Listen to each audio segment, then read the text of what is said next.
And in recreating yourself, I think one of the biggest challenges is moving from one version of yourself to the other. In I've been a nurse my whole entire life, and the biggest aspiration that I had within that industry was to become a flight nurse. There wasn't anything else in nursing that I wanted to do. I went back and I started taking graduate classes, and what I wanted to do there was I wanted to get my PhD in physiology and teach medical school. And I was told that I couldn't do that because I'm a nurse, not a doctor, and nurses can't do that. And I didn't want to accept that. Like, what the hell is like physiology, anatomy and physiology? It doesn't change based on your discipline. So that pissed me off. So then I thought, well, F this, I'm gonna go back to medical school then. Just forget it. I'm just gonna go back onto my initial, plan that I was gonna, set out to do in the beginning before I, went to nursing school. And I was sitting in the auditorium. It was a big chemistry class. So there was like 300 people in there, and I was sitting in there. I'm like, this isn't where I need to be either. And so there was this period of time. It didn't just happen like suddenly. Nick just blew her top, and she was just out, just trying random things. This is something that had been going on for a long time. I even went onto the anesthesia pathway and, just kind of surrendered the fact that, my mentor or counselor, whoever it was in school, didn't support my aspiration to get a PhD in physiology and then move on to be teaching, medicine in medical school rather. That, all right, well, I'll move on to nurse anesthetist then. And I took, I think, 2 classes, and the frustrating thing for me is that the stuff I was writing my papers on, the concepts, they weren't even mainstream yet. I had just come from working in the Department of Neurosurgery, and this was like before stroke centers came to be a thing. Like, we were already doing the stuff like minimally invasive brain surgery, and so the stuff that I was writing papers on, the professor hadn't even heard of before. And so for me, one of the biggest challenges was, well, here I have all this stuff, right? Like, I've been expected to be like a very forward thinker, to be the best, in every aspect, whether it's as a flight nurse, it's in the Department of Neurosurgery to coordinate that program. And now I'm like coming back out into the world where there's this gap, and people, I can't really relate to a lot of people. But I'm frustrated here because I feel like no matter where I'm going, there's like a lid on wherever it is that I want to go. And so the beauty of it is that you can then do something completely different, right? For me, I exhausted the fact that, flight nursing for me was the ultimate goal. And I had achieved it. It was probably the only job to date that I would actually do for free because I just loved it that much. But not being able to do that, now what? Right? So I started trying out a bunch of different stuff, right?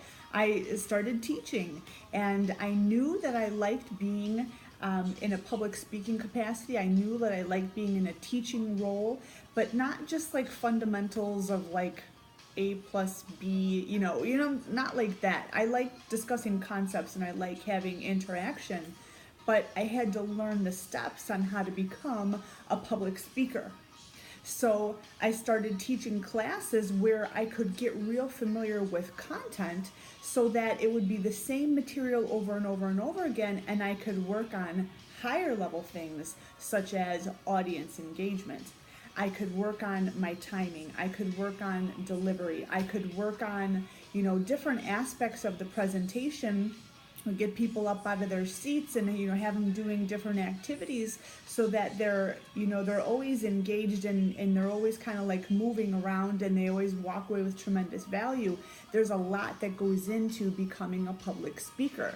But all that stuff, before I started speaking on the national level, I had, I think, 10 years of just like classroom sort of instruction. right? So every single time when you're transitioning yourself from this to this, there's a boatload of work that goes into it. But sometimes the only thing, like I find like the how-to is pretty self-explanatory, right? If you want to be a public speaker, like there's a template. This is what you have to do in order to rock that out. You want to have a shapely physique. Well, it basically boils down to watch what you eat and, you know, move your ass. Like the how-to is not challenging. It's the transition. It's the mental leap that you have to take from moving from this identity to this one. And when you own that, it's a whole game changer for you, because then you're not just, oh, I've been a nurse for 20 years, or I've been a stay-at-home mom for 18 years, and that's where my identity is. That's not where your identity is. You may have character qualities and attributes that are housed in that profession or in, you know, that identity, but even if you take this in the health and fitness realm, if you are, you know, one of my clients, he calls himself a fat fuck. Well, maybe you are a fat fuck, but that's not your identity. You have built your identity around that, who you are. You've put yourself in that identity. So now when it comes time to drop the weight, right, and become just like a mountain of muscle, if that's your goal, it's the mental leap. I don't know how to relate to people if I can't make fat jokes about myself. I don't know how to relate to people if I can't be the nurse who comes in and just, you know, like takes control of the situation and solves problems. Or I don't know, you know, who am I if I'm not the one to wait with bated breath and as soon as my kids need me, I jump. Do you know what I'm saying? Like, it's that aspect of it. And here's the beauty, is that whatever you have done prior to, all of those skills, every single thing, your relatability with people, whether you have, you know, knowledge and tactical skills, it all gets transferred into the next thing that you're actually doing. So it's like building blocks. And it's just accepting the fact that the thought of not being this, whether it's a professional thing, whether it's your day-to-day personal life, who you think you are, or who you told yourself that you are, or who other people have told you that you are, that when you're growing and you're becoming something different, that first of all, you have the opportunity to do it. So with that comes a great amount of gratitude that you are able to recreate yourself. And it's never too late to do it. Like, as long as you are alive, you can make yourself, you know, do different things, recreate yourself in any way that you want to. And it gets better and better with time because you gain life experience and wisdom on how to do it and be who I think really God made you to be. You see what I'm saying? But with that recreation also comes a huge component of the need for you to just, you know, check your ego. And sometimes you have to, not sometimes, many times, you have to just be willing to look like a complete and total ass because you have no idea what the F you're doing. And you have to go back to being a beginner. And many people just don't make that jump because they don't want to look stupid in front of other people.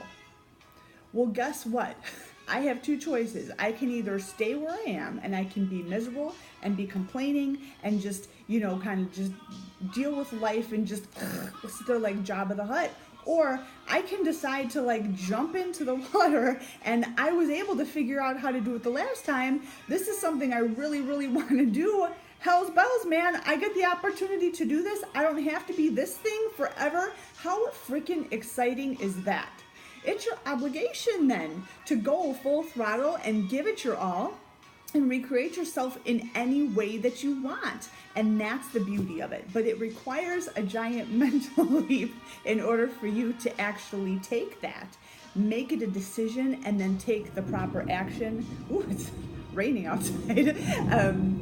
And make it come true for you.